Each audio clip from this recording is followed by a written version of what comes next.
Muy buenas tardes, queridos hermanos.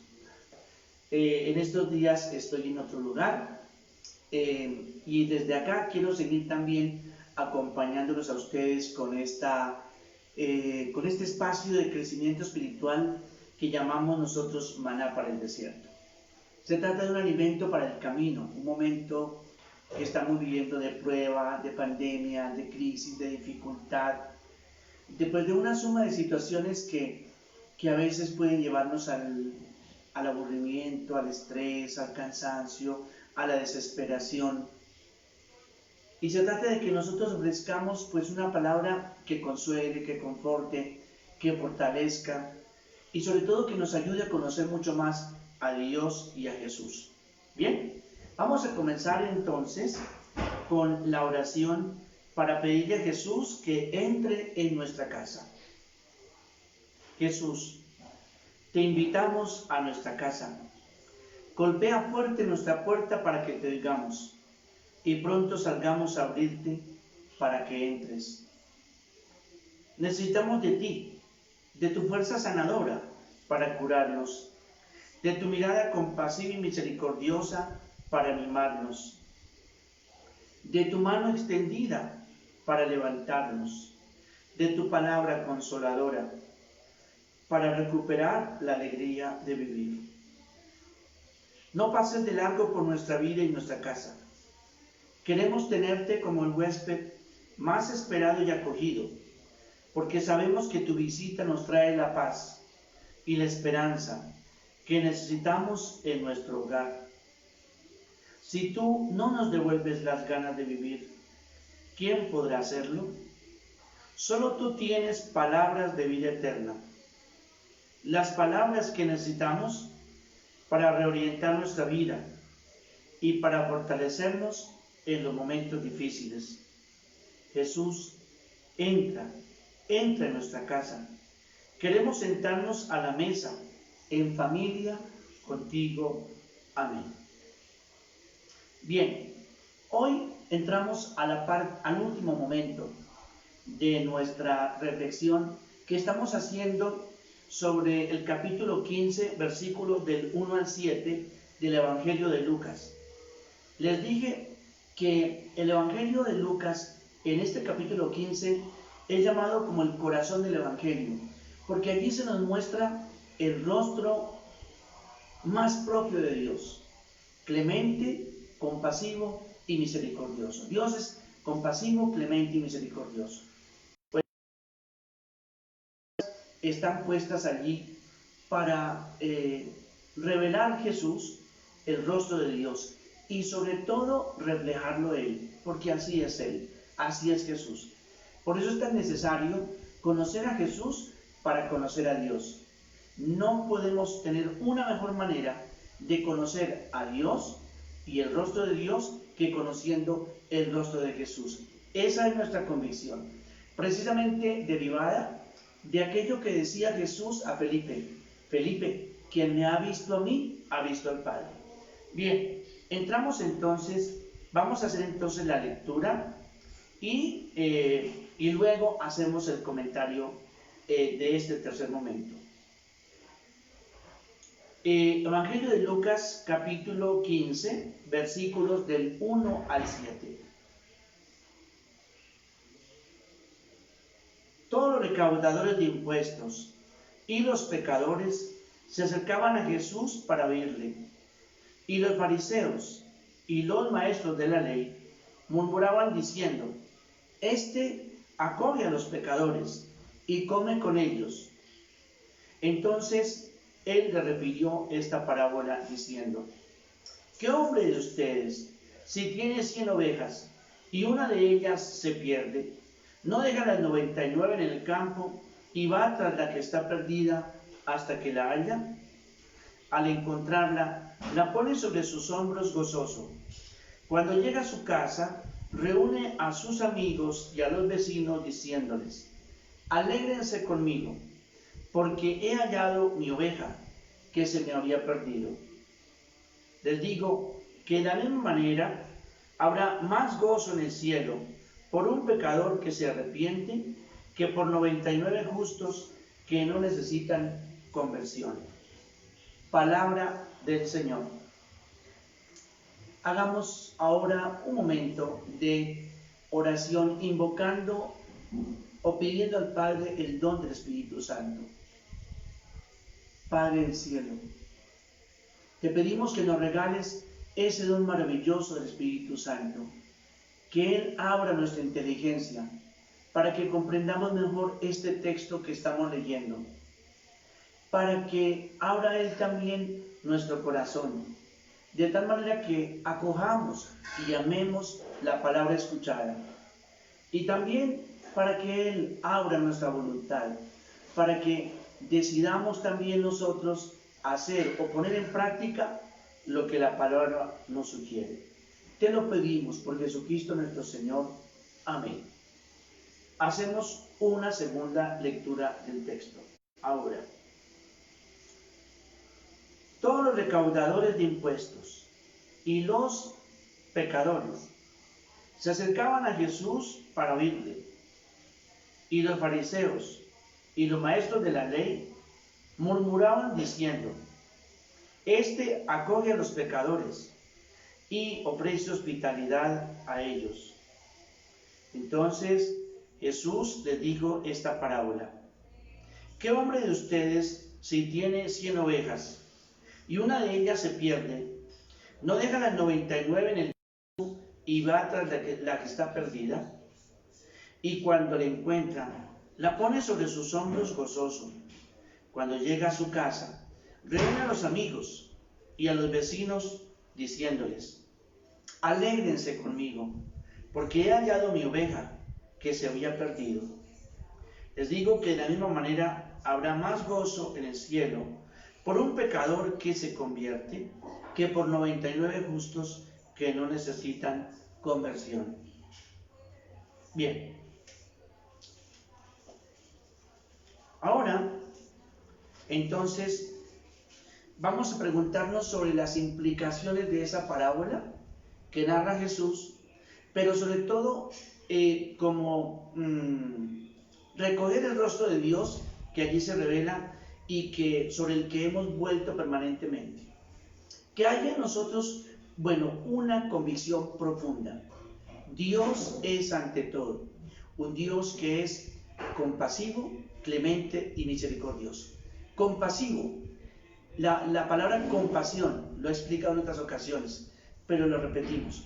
Pasión con, compasión, padecer con, sufrir con otra persona, con el otro. Clemencia es el acto por el cual una persona superior o mayor se vuelca sobre alguien que está en condición de sufrimiento. Aquí la persona mayor no significa mayor en estatus, mayor en... no. Una persona que goza de cierto bienestar, comodidad, o también que puede hacer algo por esa persona que está sufriendo, se inclina, se acerca para hacer algo por esa persona. Es la parte de clemencia. Y en tercer lugar, la misericordia. ¿Qué significa? Hacer algo concreto, amor eficaz, una intervención precisa para aliviar o quitar el sufrimiento que tiene la persona aquella por la cual he sentido yo compasión, o también sobre la que me he inclinado para hacer alguna cosa, para, aliviar su sufrimiento. Bueno, el tema que estamos nosotros trabajando es, ese Dios compasivo, clemente y misericordioso, ¿qué hace? ¿Cómo muestra su misericordia, su clemencia y su compasión? La respuesta que estamos nosotros dando es un Dios que busca al perdido, como la oveja que se pierde, que se aparta del rebaño, que se extravía, inquieta al dueño del rebaño, lo inquieta tanto que es capaz de dejar, si tienes 100 ovejas, 99, arriesgar, esta 99, pero por una que está en condición de extravío o de pérdida. Ese es Dios. Miren, yo creo que el mejor que entendamos un poco esto, porque uno dice, sí, buscar la perdida, pero es que imagínese usted el cuadro en el que Jesús, o la mesa en la que Jesús está sentado con ellos comiendo. A uno le cuesta, digamos, que eso entre en la cabeza. Imaginen ustedes a Jesús sentado con condenados, con quienes condenaron a inocentes, sentados con guerrilleros, sentado con paramilitares, sentado con gente de mala fama. Imaginen ustedes a Jesús sentado allí, comiendo con ellos y acogiéndolos, y sobre todo sintiéndose feliz. ¿Pero por qué sintiéndose feliz? Porque le están abriendo un espacio a Jesús, un espacio a Él, un puesto a Él. Eso se ve en la vida de Jesús con los publicanos. Cuando Mateo, que es llamado a ser apóstol, pues le hace un banquete a Jesús, y Jesús sentado comiendo, disfrutando, tomándose su vino, que era la costumbre con ellos, criticando, viendo seguramente por la ventana, fisgoneando y murmurando de Jesús. ¿Qué va a ser realmente un profeta de Dios? Imposible. Bueno, ahora bien, si a uno le cuesta imaginarse ese cuadro, imaginen ustedes que también a ellos le haga la propuesta, sean discípulos míos. Pero ¿cómo, Señor? ¿Llamar a ser seguidores tuyos? ¿Cuál sería nuestra reacción? ¿Cuál sería nuestra reacción? Nuestra reacción frente a esa disposición o a este comportamiento de Jesús. Pues bien, veamos ahora lo siguiente.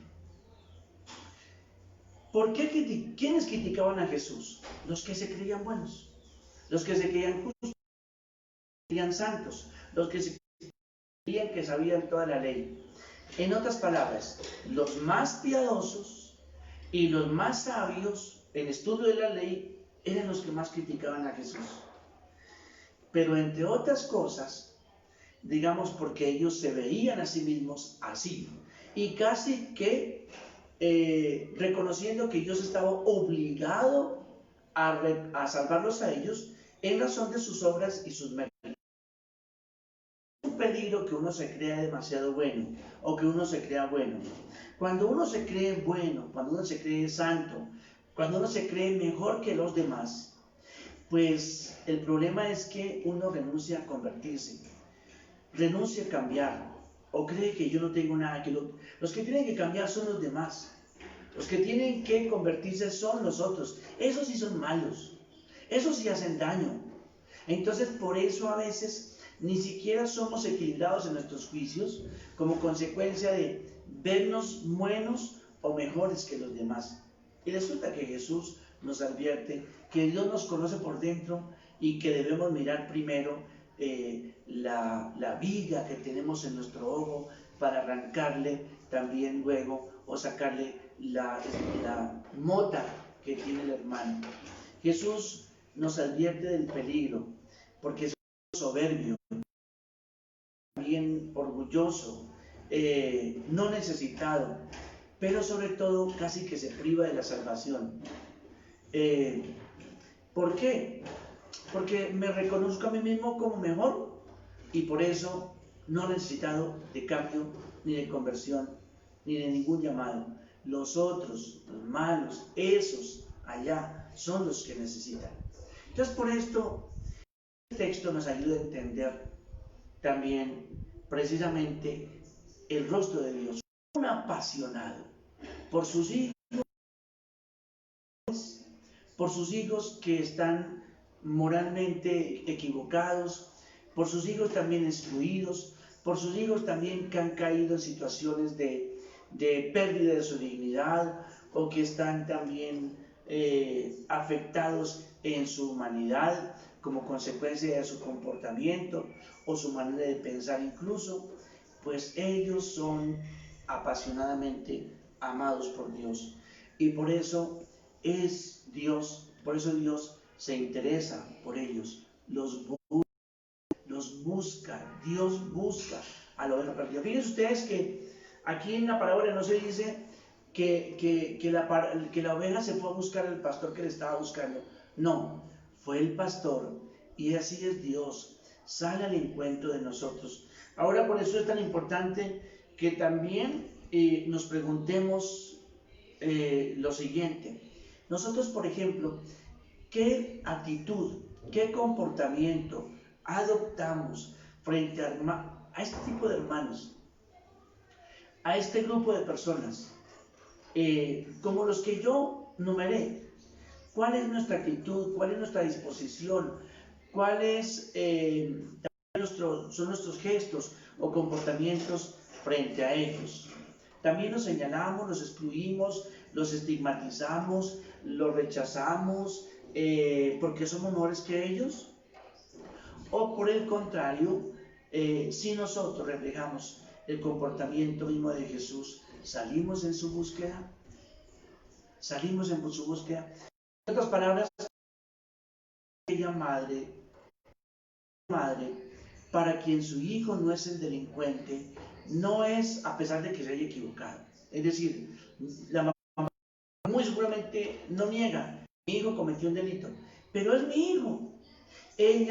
Para ella, digamos como que la primera relación que mira es esa, es mi hijo, se equivocó, falló, cometió un crimen, un delito, repudiable, porque la mamá muy posiblemente no niega el delito, pero le duele que también su hijo esté en la cárcel y quiere sentirle su amor y su compañía. Pues si eso lo hace una madre con su hijo, pues ¿qué no hará Dios también con nosotros? Por eso hay gente que de pronto se retira de Dios y se aleja de Dios, les decía, porque es posible que no encuentren posibilidad de salvación con Dios. Creen que ya están probablemente perdidos, como lo consideraban los fariseos respecto de los pecadores y los recaudadores de impuestos y las prostitutas. No, ya nada que hacer, están irremediablemente perdidos. Por eso ellos acudían a Jesús, porque se sentían, primero, acogidos, segundo, escuchados, tercero, amados. Entonces, ¿quién no va con gusto a un Jesús así, a un Dios que es así? Que no importa lo que tú hayas hecho, porque yo también puedo ser la oveja perdida, porque la oveja perdida no solamente son nosotros, también yo puedo ser la oveja perdida, la oveja extraviada. La oveja también, digamos que comete sus errores, tiene sus debilidades y tiene también su inconstancia. Pero la pregunta, ¿soy consciente de que Dios también a mí me busca? Y ahora, finalmente, intercedemos nosotros, oramos nosotros por estos hermanos nuestros también que andan extraviados, que son excluidos, que por nuestra intolerancia también rechazamos, calificamos, denigramos con nuestros comportamientos, con nuestras actitudes, con nuestras palabras o nuestros juicios. En otras palabras, los perdidos no solamente son otros, yo también puedo encontrar. Otra cosa es que de pronto yo mismo me justifique pensando que lo mío es menos grave que lo de los otros, porque tendemos a eso, a calificar como menos grave nuestras faltas, pero graves las de los otros. Eso sí que es. A veces cuando alguien, por ejemplo, acude a confesarse, puede perfectamente decir, padre, yo no sé de qué confesarme, porque como yo no mato, yo no robo, yo no hago daño, entonces, pues claro, se compara, digamos, con otros que hacen otros males también graves, pero tal vez la mayor gravedad en esta persona sea su propia ceguera para sí mismo. Bien, pidamos al Señor que a partir de esta reflexión que hemos hecho, que nos ayude también a nosotros a acoger como hermanos a todos aquellos, inclusive que se han equivocado, a tender la mano, a visitar, a acompañar, no les hagamos sentir como la doble victimización. Ya es víctima por el mal que hizo, pero los revictimizamos cuando los volvemos a calificar, digamos así, de malos, de terribles. Y por eso a veces yo me he dado cuenta que ni ellos mismos quieren salir del maldad o del malo, del mal camino en el que están, porque nosotros mismos ya los hemos calificado, casi haciéndoles o cerrándoles totalmente el paso por la puerta. Pero recordemos, también yo soy oveja perdida, necesitada de un Dios compasivo, clemente y misericordioso que sale en busca de mí. Que Dios bendiga para todos.